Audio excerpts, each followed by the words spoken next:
A paz do Senhor Jesus, espero que esteja bem. Bom, eu estou voltando aqui para conversar com você mais um pouco sobre esse momento de casamento, né, da minha vida com o meu querido esposo Jonathan. E ali, no último vídeo, eu falei um pouco mais sobre esse passão de fé na nossa vida. E hoje eu quero continuar conversando com você um pouco mais a respeito de tudo isso. E aí, depois de falar com os nossos pais, com a nossa liderança, nós comunicamos aí alguns amigos, algumas pessoas mais chegadas do nosso relacionamento. Todas elas nos desejaram a bênção do Senhor, né, foram queridas com a gente.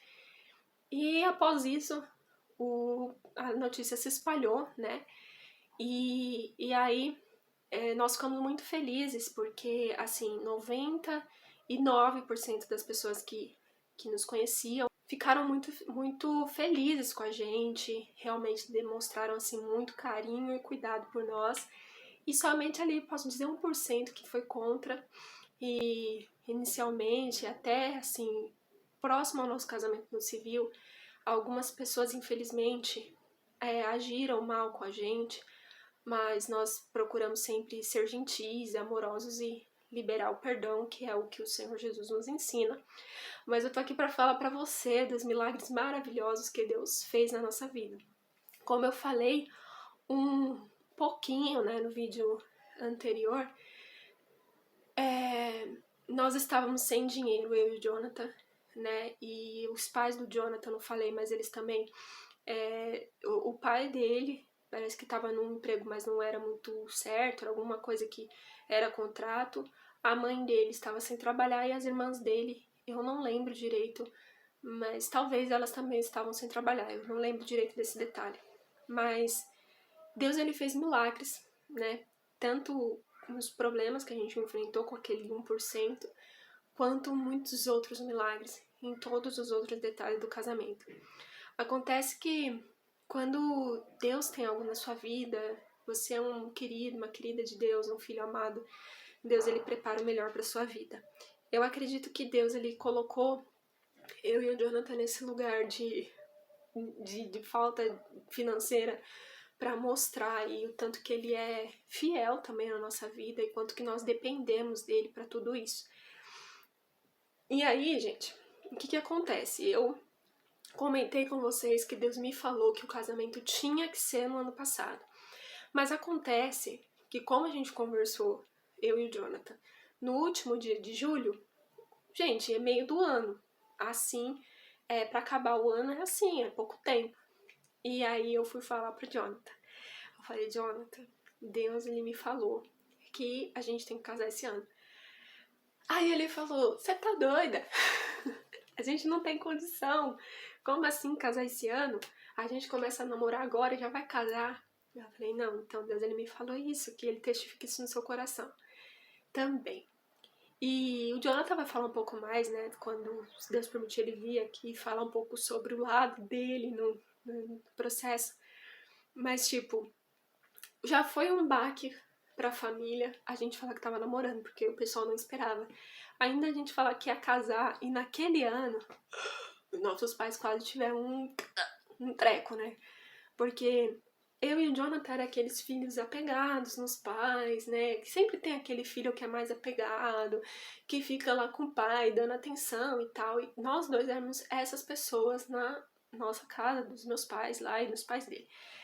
Então, tipo, os dois já vão sair, vão casar, a gente não tem condição, casamento custa muito, vestido de noiva, festa, tudo é muito caro, vocês estão malucos? Como assim? Vai desse jeito. E foi uma bela noite numa hamburgueria que o Jonathan fala que eu fiz o olho do gato do Shrek. E falei, Jonathan, é 18 de dezembro desse ano que a gente vai casar. E ele, mano, você tá doido? Ele queria casar em março ou maio de 2023.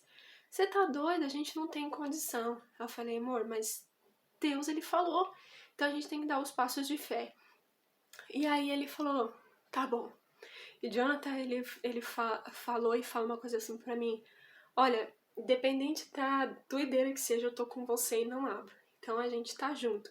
Eu acho que isso daí é uma loucura, mas vamos embora. E depois dessa conversa, nós tivemos o desafio de comunicar aos nossos pais. Eu confesso que na hora de falar com a minha sogra, eu fiquei temerosa, mas pedi a direção de Deus e fomos na fé conversar com eles. Os meus pais, eles foram mais tranquilos, né? Porque a minha mãe, ela realmente acredita muito em mim, ela realmente é uma mãe muito querida que coloca muito apoio em nós, né, como filhos.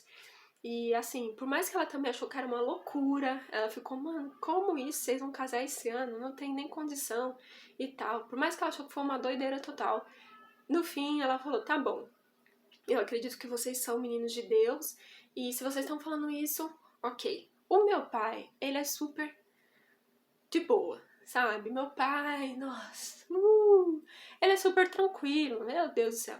Quando eu falei pra ele olhou nos meus olhos e falou, filha, se você entende que é Deus que está direcionando vocês a isso, vão com Deus. Vai dar tudo certo, vocês têm a minha bênção e tá tudo maravilhoso.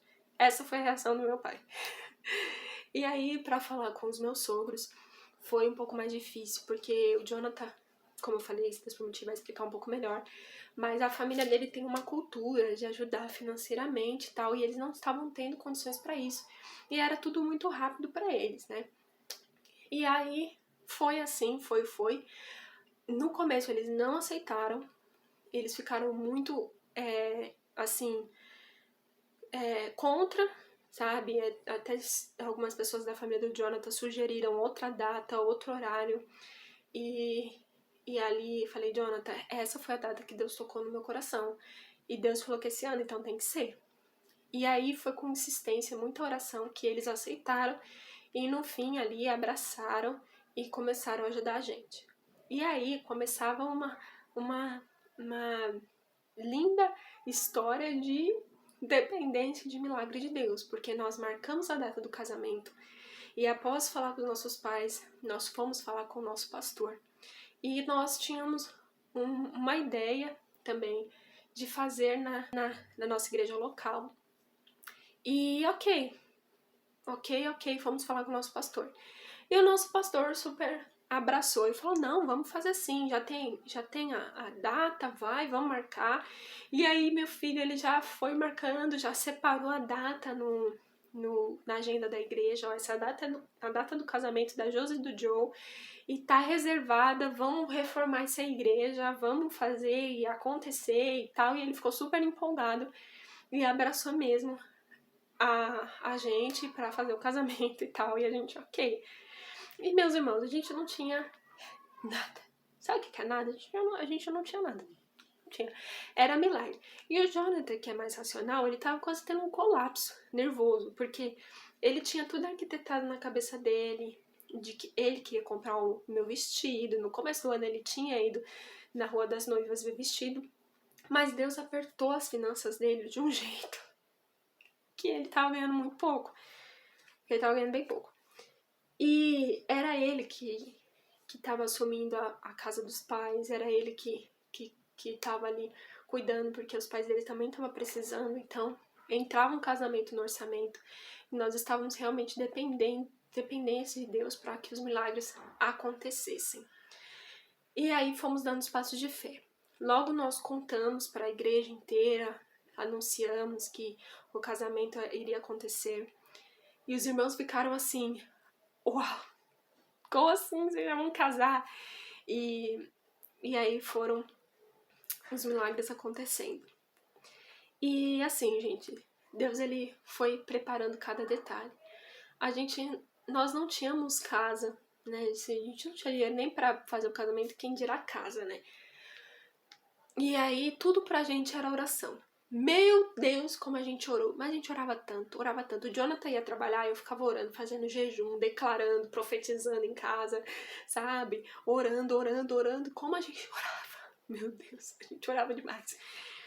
E assim, gente, os milagres realmente foram acontecendo. No nosso casamento também, nós procuramos honrar a nossa igreja local. Então, nós demos o passo de fé de colocar o nosso casamento no boletim da igreja. Então, nós estávamos ali abrindo e convidando toda a igreja local. Isso era um desejo que eu tinha no meu coração. Porque assim, aquelas pessoas elas já conviviam com a gente há muitos anos, são pessoas queridas, nós tínhamos e temos um carinho ali pela igreja local inteira.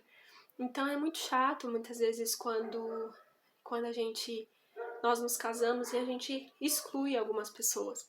E aí a gente chama a dedo e às vezes tinha uma pessoa que realmente ela tinha um carinho por nós ou ela realmente se sente excluída. E a palavra diz que a gente precisa honrar até mesmo honrar os menores, né? Então, eu particularmente tinha esse cuidado no meu coração de não excluir ninguém, de não correr o risco de fazer um casamento e excluir algum irmão. E não, eu não queria viver isso. Falei com o Jonathan e ele super apoiou. Então, ali nessa igreja que a gente fez o casamento, tinha uma capacidade máxima de pessoas. Então, nós não poderíamos ultrapassar. E aí nós decidimos deixar toda a igreja convidada. E assim, a família da fé é a nossa família. Então, às vezes você tem um parente que você quer agradar, que nem faz vínculo com você. E eu, que por mim, eu chamava toda a minha denominação, eu chamava todos os meus familiares, mas a igreja tinha uma capacidade máxima e a gente não podia ultrapassar. Então a gente chamou ali alguns parentes, né, porque não tinha como chamar todos, embora fosse o nosso desejo, e deu ali a prioridade para o pessoal da igreja mesmo participar. E uma coisa que nós falávamos, né, que poderia faltar tudo, mas que não faltasse a presença de Deus no nosso casamento. E, quase todo mundo chorou. O casamento foi o casamento do choro, dizem. Que realmente as pessoas, elas viram Deus ali e eu senti a presença do meu pai. Então o Senhor se fez presente no casamento, foi um casamento lindo e eu quero que você acompanhe um pouquinho das fotos do nosso casamento hoje. Beijo, espero que você tenha uma ótima noite, um ótimo dia, não sei quando você está vendo esse vídeo, mas eu já te amo muito em Cristo e espero que você fique com Deus e até a próxima. Graça e paz.